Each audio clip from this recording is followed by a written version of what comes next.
¿Cuál es el papel entonces del trasplante? Es una situación muy interesante. Tal vez la terapia de inicio esté complicada, pero una vez que se logra la respuesta completa en donde el paciente tiene posibilidades de curarse, ¿qué hacer, ¿no? Entonces, los análisis muestran estudios similares a las células B, y esto fue confirmado por este autor Son. Y el trasplante autólogo es útil tanto en enfermedad recaída y refractaria. Eso es indudable, ¿no?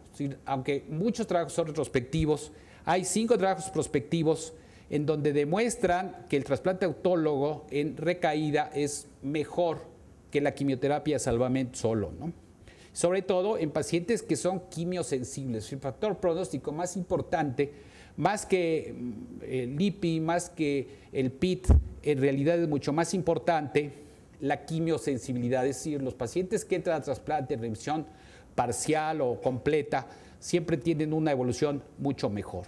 Pasa a la que sigue. Dentro de las conclusiones diremos que debe incluir un esquema CHOP o CHOP identificado o hipercevad o nuevas opciones terapéuticas junto con CHOP y más algún terapia monoclonal o un inhibidor de histonas. Los pacientes que tienen este riesgo deben ser consolidados con alta dosis de quimioterapia y rescate, aunque todavía no existen evidencias definitivas en metaanálisis como para considerar que estos pacientes sean lo que se llama en inglés frontline, simplemente porque todavía no se concluye. Pero creo que la recomendación sería sí trasplantarlos, la mortalidad es muy baja, la posibilidad de comparativa en cuanto al que se trasplante en primera que en segunda es mejor. Pase la que sigue, por favor. Los que son recaídas, no hay duda, deben ser sometidos a trasplante, y el halogénico solamente para pacientes que recaen seguramente después de un trasplante. La mortalidad es alta, es decir, alrededor del 30% en grupos de trasplantes mieloablativos. Sin embargo, en no mieloablativos hay un reporte del grupo alemán de una mortalidad del 6%, es decir, extraordinariamente baja. Entonces, es muy probable que la opinión de los expertos sea trasplántalo en la versión no mieloablativa más que en el trasplante mieloablativo, porque esto nos ayudará mucho a que el paciente no fallezca. Y por otro lado, la enfermedad de injerto contra la leucemia está demostrada en esta entidad, y los pacientes que se les infunden linfocitos en enfermos que no logran una respuesta completa, un alto porcentaje logra control de la enfermedad. Las nuevas opciones como este anticuerpo monoclonal, que tiene esos bemoles, es decir, la reactivación de enfermedades oportunistas, este inhibidor de las histonas va bien, pero me parece que el brentuximab en realidad es el futuro. Me parece que este va a tener un lugar muy importante en el manejo de este grupo de linfomas T nodales y tiene buenas opciones. El pralatrexate, que es el nuevo inhibidor de antifólico, tiene buenas respuestas, pero recaídas muy rápidas. Ya creo que es todo. Quiero agradecer a la doctora Césarman por habernos invitado, al doctor Carlos Martínez Murillo por permitirnos esta posibilidad de interactuar con ustedes. Muchas gracias.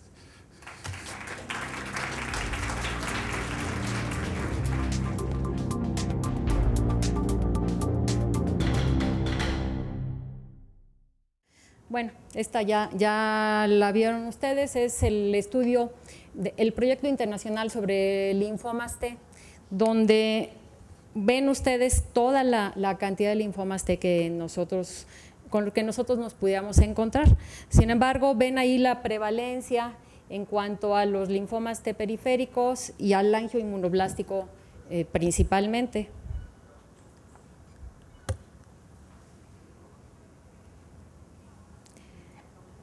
Esta es la prevalencia que reportaron en ese estudio, que fue un estudio multicéntrico a nivel internacional con pacientes de Europa, pacientes de Norteamérica y pacientes de Asia. Como ustedes ven, el linfoma T periférico inespecífico o sin otra especificación es el más frecuente, seguido del angioinmunoblástico, cosa que parece ser que en nuestro medio no es tan frecuente.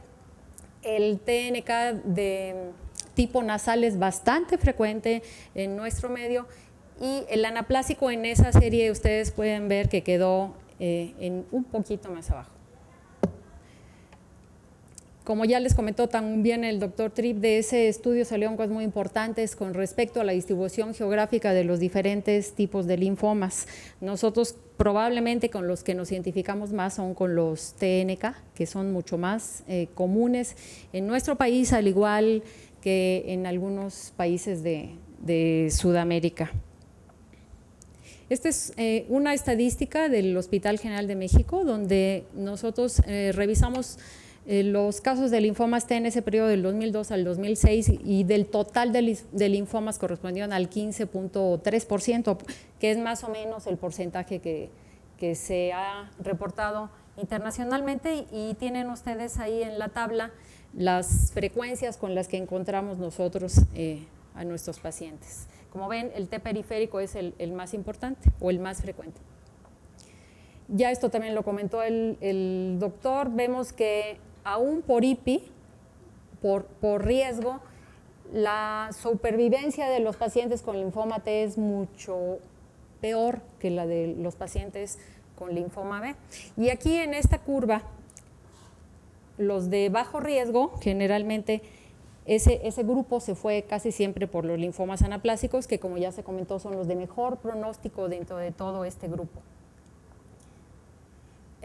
Se propuso por esa razón también hacer este índice que ya comentó el doctor Tripp, el PIT, que creo que somos pocos los que lo utilizamos, no siempre lo tenemos muy en mente, pero tampoco está muy, si me dan la que sigue, por favor, está muy estandarizado en cuanto a su uso en la literatura internacional. Como ya les comentó el doctor, la principal característica de este nuevo sistema de pronóstico es la infiltración a la médula ósea, la que le confiere a este tipo de linfomas un pronóstico mucho más adverso. La siguiente. Y aquí está la forma en que se encuentra la distribución. Si ustedes pueden ver, como ya lo comentó el doctor, ahí sí se dividen completamente o se separan completamente los 4 grupos de acuerdo a ese riesgo.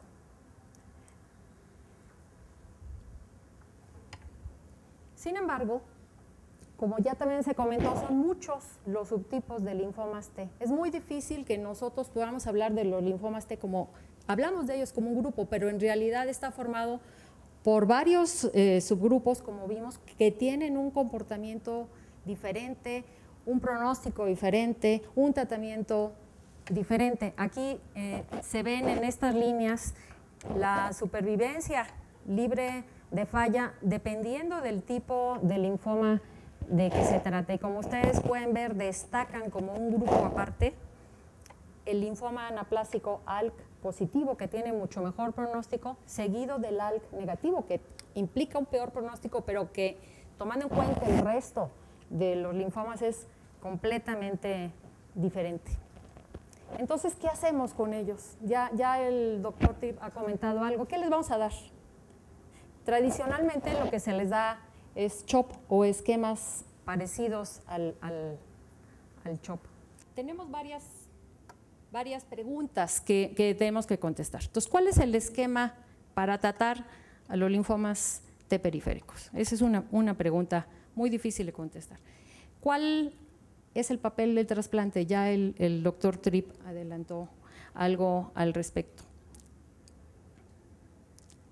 Funciona darles a nuestros pacientes tratamiento dependiendo del subtipo histológico. ¿Es esto válido?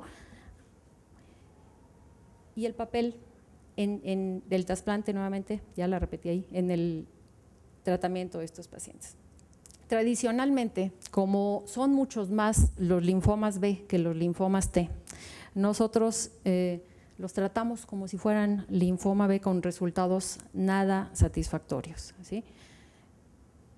Los linfomas T periféricos, como ya se dijo, son enfermedades sistémicas, ¿sí? Y hay diferencias muy importantes con los linfomas de células B, ¿sí? Por ejemplo, los linfomas T tienden